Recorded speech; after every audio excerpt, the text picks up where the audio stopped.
Well, somebody somewhere's got a sense of humour. Let's get the Scotsman to talk about teams with wonderful front three strikers after we lose 4-0 in Russia. Ian Darke, that's a bit Not to cruel. mention Kazakhstan. All right, come on. Kick a boy while he's down.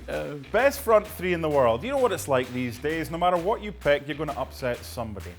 But I tell you what, we've got 10 potentials for 5 slots. I'd take any of them in any position right now. Who have you got? Let's go 5-1. Build up some drama. Who have you got at number 5? Well, you're going to upset some people, aren't Of you, course. Mark? You're going to upset some people. You've got a multi-million-dollar sweet trolley of strikers here to pick from. So we're let loose in the sweet shop. Now, you're right. I'm going to set the bar pretty high by going Brazil at number 5 at the moment, because those are 3 very fine players, but that's just about true of all those front threes we've got there.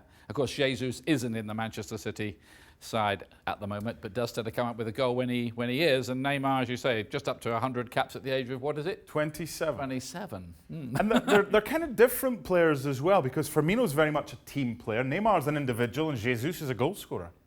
Yeah, and I just think Neymar at the World Cup kind of blotted his copybook, didn't he, by all the amateur dramatics, and he's been pretty high maintenance since then. So maybe that's just why I've marked Brazil down a little for the time being. Yeah, it's like, just stick to football, Neymar, because you're so good at it. It's everything else that comes with it, the baggage. So the bar's been set pretty high if that's your number 5.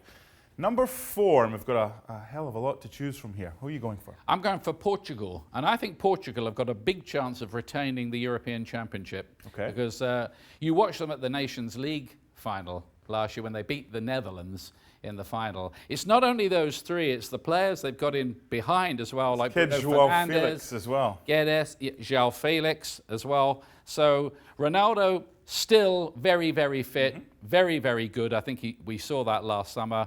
Bernardo is a lovely player and will take on, I think, be the torchbearer going forward for Portugal. Andre Silva, he's a bit down from those 2, but they've got a lot of creativity and talent and menace, I think, and a good defence too. So, yep, I think they might well do the business at the Euros. It's like a golden generation right now for Portugal. I was commentating on Inter against Juve recently, and they've got Rafael Leao, this youngster who plays wide left, and when the next one kind of goes, the next one comes along. So if you could put them at 1 and 2, I don't think anybody would have argued. Nope, agreed. But that's probably true with all of this, isn't it? You could put any of them anywhere, and you probably could make an argument.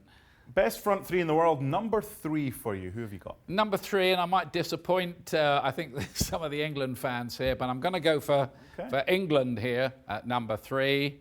Harry Kane, full of goals, of course. Golden Boot at the World Cup. Sancho is an electrifying new talent, isn't he? And Raheem Sterling has been converted by Pep Guardiola into a goal scorer all of a sudden in the last 2 seasons. So that's a very dangerous front 3, but they've got to do it, I think, and go out and maybe win a tournament with a 3 like that now. But England, exciting at the moment, but will they flatter to deceive? Well, they did well at the World Cup, so we have 2 spots remaining. Belgium are lurking, France are lurking, and Argentina are lurking, and even Spain. Who have you got number 2? Well, I'm loath, to be honest with you, to leave out Uruguay there, but maybe Suarez is just a little bit past his best now, and that Uruguayan front 3 might have made it a year or 2 back. But at number 2, Belgium as well. I mean, semi-finalists at the World Cup. I mean, that is some 3 to leave out. But number 2, I'm going to go for France. Giroud can't get in Chelsea's team, but the reason I've got them there, I think, is Mbappe is one of the great players of the modern era, isn't he? Griezmann goals all his career. Giroud, all right, he's not going to in the same level as those 2, but I think this is a World Cup winning trio. So number 2 for France. I can feel all the arrows coming my way, by the way, on this. This needs filled. What we're going for? Well, I'm going.